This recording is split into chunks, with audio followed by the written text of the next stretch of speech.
Muito bem, meus amigos e amigas, nós voltamos com a nossa aula do curso Teu Aprenda, curso básico de teologia, que nós estamos realizando aqui pelo YouTube. E você pode se inscrever também na nossa plataforma EAD Guru.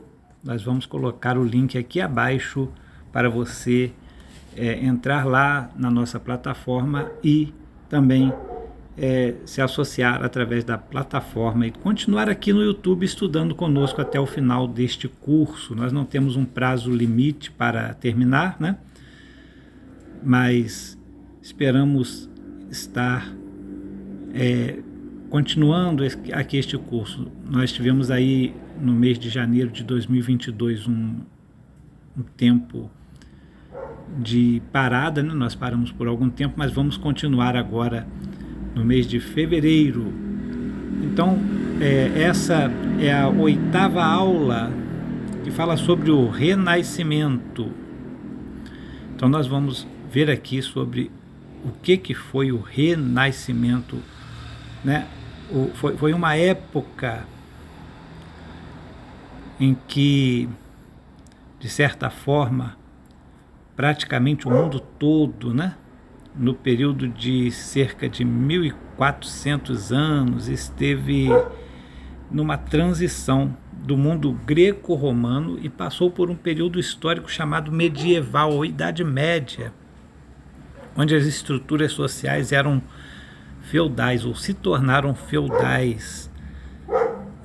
Acabaram-se aqueles sistemas de estados, né?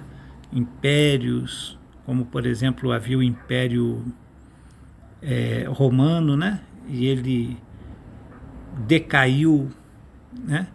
E a Europa praticamente ela se tornou uma comunidade, se tornou um sistema na Europa chamado sistema feudal. Era o sistema que predominava. Era um sistema econômico e político que mantinham as pessoas submissas aos senhores feudais, que eram chamados de suzeranos. Então, o feudalismo compreende o sistema político, econômico e social que predominou na Europa Ocidental entre o início da Idade Média até a afirmação dos Estados modernos, tendo seu apogeu entre os séculos IX e XIII. O conceito teórico foi criado nos séculos XVII e XVIII pelos advogados franceses e ingleses e popularizado pelo filósofo Charles Louis de Secondat, barão de Montesquieu. Eu não sei se eu estou falando corretamente esse nome, né? Que são nomes estrangeiros, né? Na sociedade feudal, a honra e a palavra tinham importância fundamental. Desse modo, os senhores feudais ligavam-se entre si por meio de um complexo sistema de obrigações e tradições. A fim de obter proteção, os senhores feudais geralmente procuravam por outro senhor mais poderoso, jurando-lhe fidelidade e obediência. Chamava-se vassalo o senhor feudal que pedia proteção a outro. Essa aliança deveria ser consolidada pelo senhor mais poderoso e que era chamado de o suzerano, por meio da concessão de um feudo, que podia ser constituído de terras ou de bens ou de ambos. Inclusive incluía-se aí pessoas também, né? Trabalhadores, escravos, etc. Nesse sistema, o vassalo devia várias obrigações ao seu suzerano, como o serviço militar, por exemplo.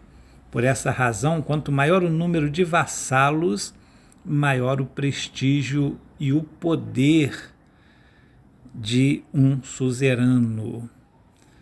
O compromisso estabelecido nesse sistema tinha caráter sagrado e constituía falta grave a sua violação. Isso aqui nós tiramos alguma coisa da enciclopédia aqui, Wikipédia, né? Então, essa estrutura social mantinha as pessoas submissas nas tradições e costumes e no idealismo acentuado. Era um regime realmente complexo que envolvia fidelidade entre os vassalos e os seus suzeranos, ou seja, os seus senhores feudais. Neste contexto é que nos séculos, ou entre os séculos 14 e 15, surge um movimento renascentista, ou renascimento, que passa a orientar as atividades sociais e políticas da época. O renascimento, ou renascença, ou renascentismo, são os termos usados para identificar o período da história da Europa, aproximadamente entre os meados do século XIV e o fim do século XVI. Os estudiosos, contudo, não chegaram a um consenso sobre essa cronologia nas datas, havendo variações nas datas conforme o autor, apesar das transformações serem bem evidentes, bem nítidas, tanto na cultura, na sociedade, na economia, na política e também na religião, caracterizando a transição do feudalismo para o que nós chamamos de e conhecemos como capitalismo e significando uma evolução em relação às estruturas medievais.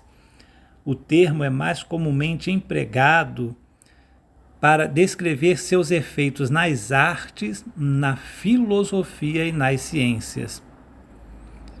Chamou-se Renascimento em virtude da intensa revalorização das referências da antiguidade clássica que nortearam um progressivo abrandamento da influência do dogmatismo religioso e do misticismo sobre a cultura e a sociedade, com uma concomitante e crescente valorização da racionalidade, da ciência e da natureza. Neste processo, o ser humano foi revestido de uma nova dignidade, colocado no centro da criação. E por isso deu-se a principal corrente de pensamento deste período, que recebeu o nome de humanismo.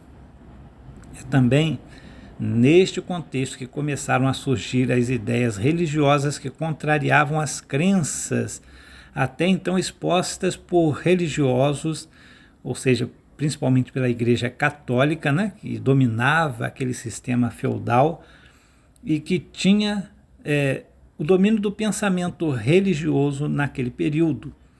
No século XV, o monge Martinho Lutero, na Alemanha, cria as 95 teses contra a Igreja Romana e inicia o movimento protestante.